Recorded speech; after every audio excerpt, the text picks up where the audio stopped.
اس کے بعد اب جو تفسیر قرآن کے سلسلے چل رہے ہیں وہ کون کون سے ہیں، ہماری خدمات کیا ہے، انجمن خدام القرآن ہو یا تنظیم اسلامی ہو، یہ ساری ایک داستان جو ہے آپ کو مل جائے گی۔ اور اس وقت اس ذہن میرا منتقل اس کی طرف اس لیے ہوا کہ میں نے اس میں لکھا ہے کہ میں مطمئن ہوں۔ میرے بعد ساتھی تو شاید 20 برس 22 برس کہہ رہے ہیں، مجھے اب 25 برس پورے ہو گئے۔ سن 65 میں میں اسی شہر کراچی سے منتقل ہو کر لاہور گیا تھا اپنی بات کو وہاں پر اپنے کام کو شروع کرنے کے لیے۔ اب 1990 آ گیا، پورے 25 برس ربع صدی میری بیت چکی ہے اللہ کے فضل و کرم سے کہ قرآن مجید کا پڑھنا پڑھانا سیکھنا سکھانا یہی میرا اصل مشغلہ ہے۔ 6 سال اس میں سے ایسے ہیں کہ ساتھ مطلب بھی چل رہا تھا، پریکٹس بھی تھی۔ 65 سے 71 تک فروری 71 میں نے طے کیا ہے حرم میں بیٹھ کر کہ اب ہمہ وقت اسی کام کے لیے رہوں گا۔ میں نے مطلب بند کیا، پریکٹس چھوڑی، اور اس وقت کے بعد سے میں کہہ سکتا ہوں میرا کوئی لمحہ بھی فکر معاش میں بسر نہیں ہوا۔ میں نے اپنی ساری توانائی یا قوت اسی کام میں لگائی، اور آج مجھے بڑا اطمینان ہے۔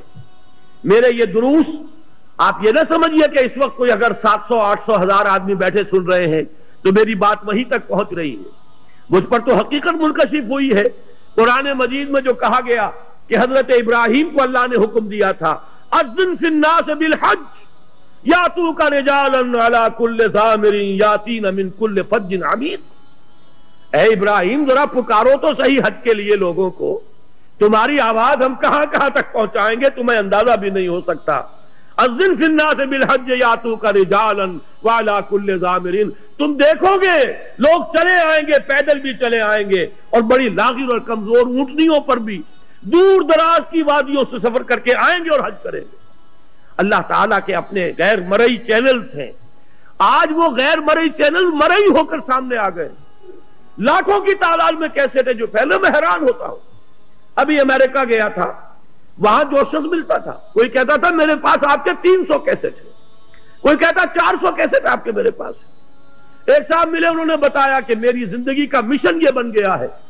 حقیقت و اقسام شرک کے 6 کیسٹ ہیں میرے، کہتے ہیں ہزاروں کی تعداد میں میں نے اس کے سیٹ جو ہے کاپی کر کر کے، میں تو ایک ہی کام ہے جو کر رہا ہوں، اس شرک کا خاتمہ ہوگا تو بات بنے گی، لہذا میں آپ کے صرف وہی کیسٹ ہیں جو میں اس کی کاپیز کر کے ہزاروں کی تعداد میں لوگوں تک پہنچا چکا ہوں۔ تو یہ دعوت اللہ کا شکر ہے پھیل رہی ہے۔ اور دوسرے یہ کہ اللہ کے فضل و کرم سے میرے اپنے بچوں سمیت 2-3 بچے میرے بھی ہیں جو اب شامل ہو چکے ہیں، MBBS کیے ہوئے بھی ہے، MA فلسفہ کیے ہوئے بھی ہے، MSc اکنامکس کیے ہوئے بھی ہے، اسی کام میں ہے۔ اور میں سمجھتا ہوں کہ تقریباً 25-30 نوجوان اعلیٰ تعلیم یافتہ اب اسی انداز میں درس دے رہے ہیں۔ میرا یہ کام الحمدللہ جاری رہے گا، یہ بات جو ہے بڑھتی رہے گی، پھیلتی رہے گی، لوگوں تک پہنچے گی، اور اس کے لیے ہمیں اندازہ بھی نہیں ہے کہ کہاں کہاں تک یہ باتیں پہنچ رہی ہیں۔ میں نے ابھی اس پرچے میں لکھا، حیدرآباد دکن میں گیا تھا اکتوبر کے اواخر میں، وہاں ایک دن میری تقریر ہوئی، اسی کے کیسٹ رات بھر انہوں نے تیار کیے، اگلے دن جب تقریر ہوئی 700 کیسٹ تیار کر سکے تھے، 700 کے 700 فروخت ہو گئے۔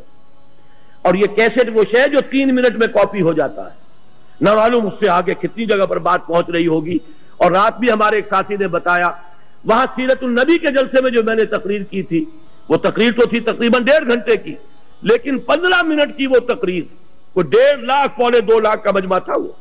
اس میں 15 منٹ کی تقریر دوردرشن جو ان کا ٹیلی ویژن ہے پورے انڈیا میں، پورے نیٹ ورک پر 15 منٹ کی تقریر میری جو ہے وہ سنائی گئی ہے بھارت کے اندر۔ تو یہ بات تو انشاءاللہ پھیلتی رہے گی۔ میں بوڑھا ہو گیا ہوں، میری علالت کا بھی ذکر کیا گیا، میں علیل رہتا ہوں اب، اور 2 ہفتے سے شدید درد ہے میرے شانے میں اور پورے ہاتھ میں، اور بڑی سخت دوائیں کھا کر اس وقت تو میں یہ سوچ رہا تھا کہ پتہ نہیں گفتگو کر سکوں گا کہ نہیں کر سکوں گا۔ بہرحال جیسے بھی ہے، جب تک جان میں جان ہے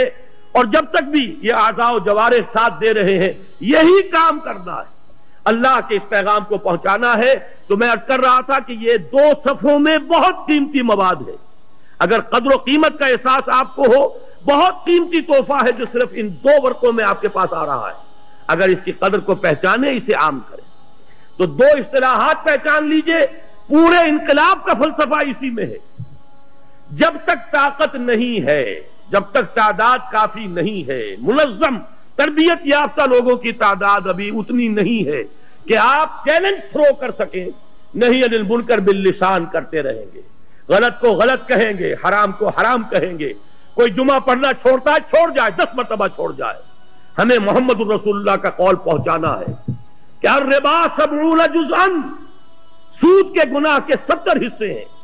ایسرھا، اس میں سب سے ہلکا اس کے برابر ہے ان ينكح الرجل امه، کہ کوئی شخص اپنی ماں کے ساتھ زنا کرے۔ کسی کو نہیں سننا نہ سنے، جمعہ چھوڑ کر چلا جائے، مجھے تعداد کی کوئی فکر نہیں ہوتی، لیکن بات کہنی ہے صحیح۔ کون راضی ہے کون ناراض، اللہ کا شکر ادا کرتے ہوئے کہہ رہا ہوں آج تک یہ سوال میرے سامنے کبھی نہیں آیا۔ میں نے ہر بات کے کہنے سے پہلے یہ ضرور سوچا ہے کہ آیا میرا اللہ اس پر راضی ہوگا یا ناراض، یا یہ سوچا ہے میرا ضمیر مجھے اس کی اجازت دیتا ہے یا نہیں۔ اس کے سوا تیسری بات کبھی سامنے نہیں آئی۔ کوئی راضی ہوتا ہو اور ناراض ہوتا ہو، اس کی کوئی پرواہ نہیں۔ میں نے وہ بات ہر دور میں کہی ہے اور وہی کہہ رہا ہوں، لیکن یہ ہے کہ کوئی انقلابی جدوجہد عثمانی میں کوئی عوامی تحریک برپا کر دوں، اس کا حاصل نہیں، اس لیے کہ ابھی وہ جمعیت بنی نہیں۔ وہ مضبوط بنیان مرصوص کمیٹڈ لوگ جو اس سے نکاتی جو لاہ عمل ہے اس پر عمل کر چکے ہوں، جو پہلے خود اپنی زندگی کے اندر حلال و حرام کی پابندی کر رہے ہوں، جو خود دین پر کاربند ہوں، عمل پیرا ہوں، پھر وہ بنیان مرصوص بنے، منظم ہو، ڈسپلنڈ ہو، سم و طاعت کا ایک نظم جو ہے اختیار کر چکے ہوں، پھر ہم چیلنج کریں گے، پھر نہی عن المنکر بالید ہوگا، پھر طاقت سے کہیں گے کہ اب یہ ہم نہیں ہونے دیں گے، حدود اللہ کے محافظ بن کر کھڑے ہو جائیں گے۔ پہلے ہماری جان جائے گی، اس کے بعد اللہ کی حد جو ہے وہ پامال ہو سکے گی، ورنہ وہ ہمارے جیتے جی نہیں ہو سکے گا۔ ایبدل الدین وانا حی،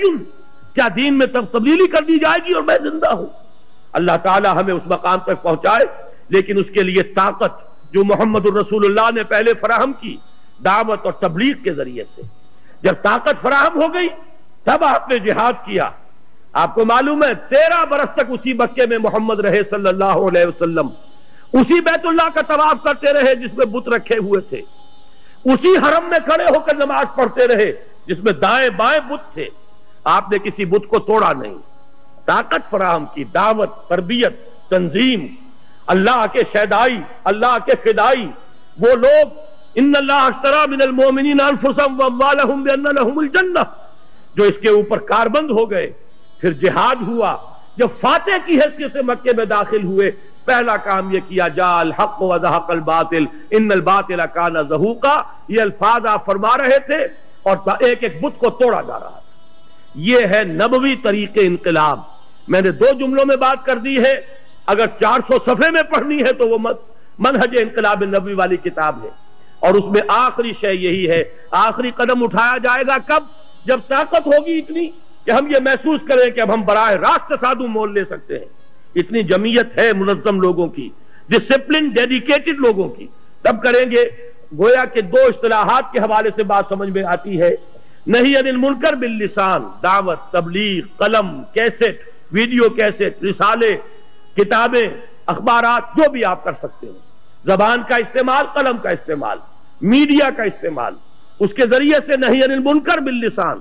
لیکن ایک تنظیم تیار کیجئے، قوت فراہم کیجئے، اعدوا لهم ما استطعتم، جب طاقت ہو تو پھر کہیے گا کہ اب نہیں ہونے دیں گے، یہ ہوگا نہی عن المنکر بالید، طاقت کے ساتھ۔ تو فرمایا حضرت ابو سعید خدری نے رضی اللہ تعالی عنہ کہ ارشاد فرمایا محمد الرسول اللہ نے، میں نے خود سنا، فرماتے حضرت ابو سعید خدری، میں نے سنا محمد الرسول اللہ کو فرماتے ہوئے، من رأى منکم منکرا فلیغیرہ بیدہ، تم میں سے جو شخص کسی منکر کو دیکھے اس کا فرض ہے کہ اسے طاقت سے روک دے، فَإِلَمْ يَسْتَطِعْ، اگر اس کی طاقت نہ رکھتا ہو جو ہماری اس وقت کی حالت ہے، فَبِلِسَانِهِ، تو اپنی زبان سے، فَإِلَمْ يَسْتَطِعْ فَبِقَلْبِهِ، اگر یہ بھی نہیں تو دل کے اندر ایک صدمہ اور رنج اور دکھ، یہ کرب تو ہو۔ فرمایا وَذَلِكَ ضَعْفُ الْإِيمَانِ، یہ ایمان کا کمزور ترین درجہ ہے۔